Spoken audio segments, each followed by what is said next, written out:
Hi, my name's Jeff from Home Renovation DIY here on YouTube, and if you're watching this video, it's because you're one of the millions of people all across North America who has to hire a contractor to do some work for you, and it scares the living daylights out of you because the process is daunting.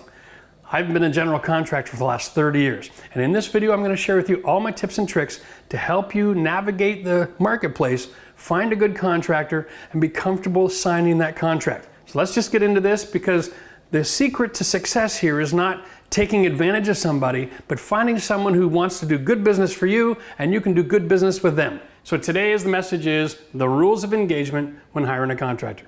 Let's face it, sometimes hiring a contractor is kind of like kin to going to war. It is a really interesting world that you have to navigate out there as a homeowner. So I got a bunch of really cool rules and advice for you. Hopefully it'll help you out so you have a successful renovation of your place and you don't become a victim and endure all that stress.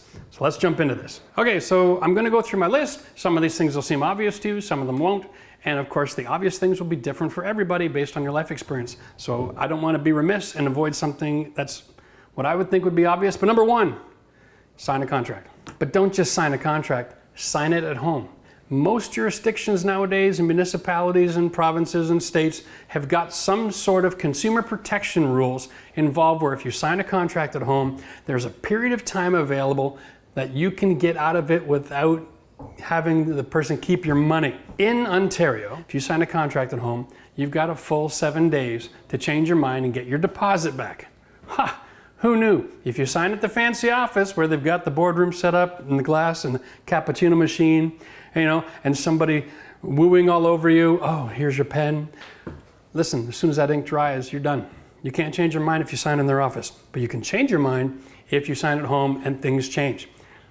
Not too often that happens, but sometimes when you're in the middle of a sales process, these people are really good at making you feel comfortable. And then when you get away from it all and you have time to think, you get the nervousness in your belly, you got that, I don't really like it feeling. Listen to it and act on it, all right? If it doesn't feel good with your gut, it's probably gonna turn out bad.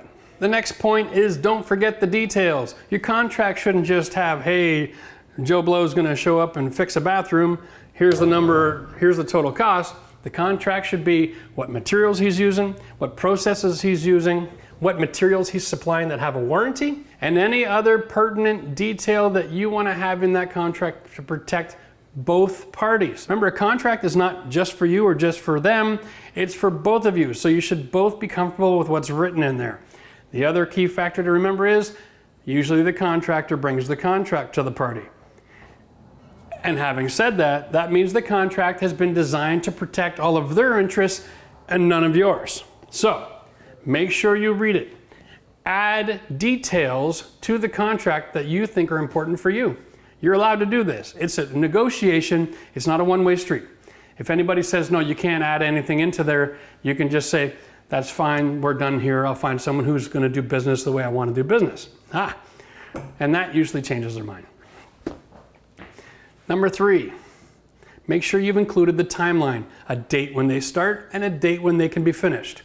In Ontario, for instance, where I live, our contract law is really interesting. There's always more rules behind the scenes than you even know exist.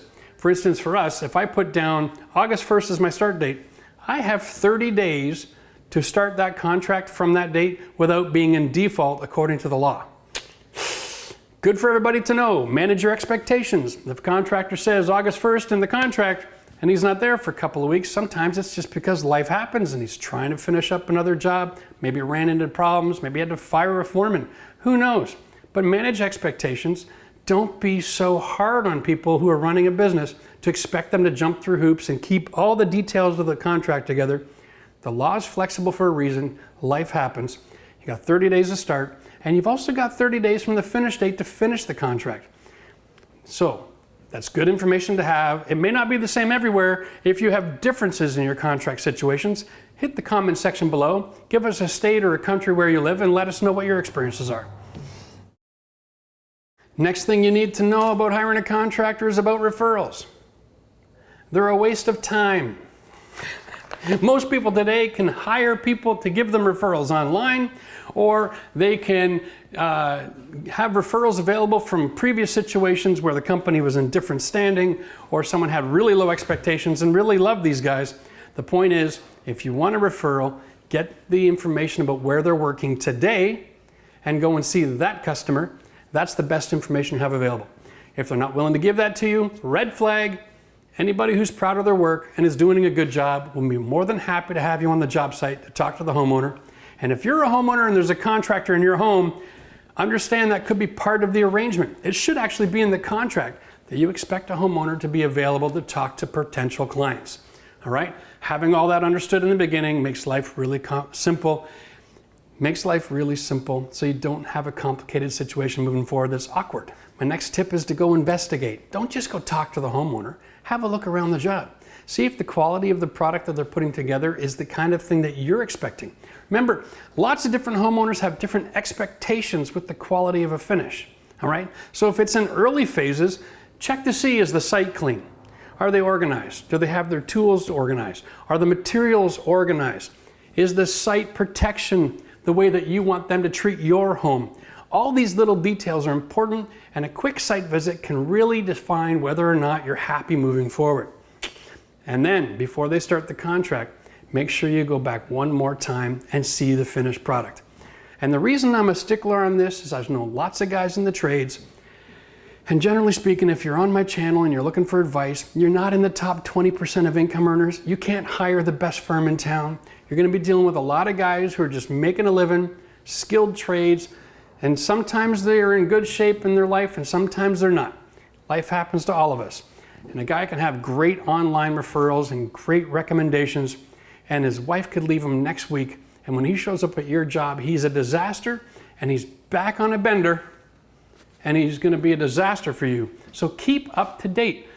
Make sure you visit the site for the most recent project, and you really minimize your risk of running into trouble. The last bit of advice I have is this. Know your own expectations so you can manage them, okay? Managing yourself. Most homeowners have an idea in their mind of what a relationship with a contractor should look like. And they get that idea usually from TV. They're going to show up, they're going to be well dressed, they're going to be clean, they're going to be done in 30 minutes, and they're going to be gone. Not realistic, all right?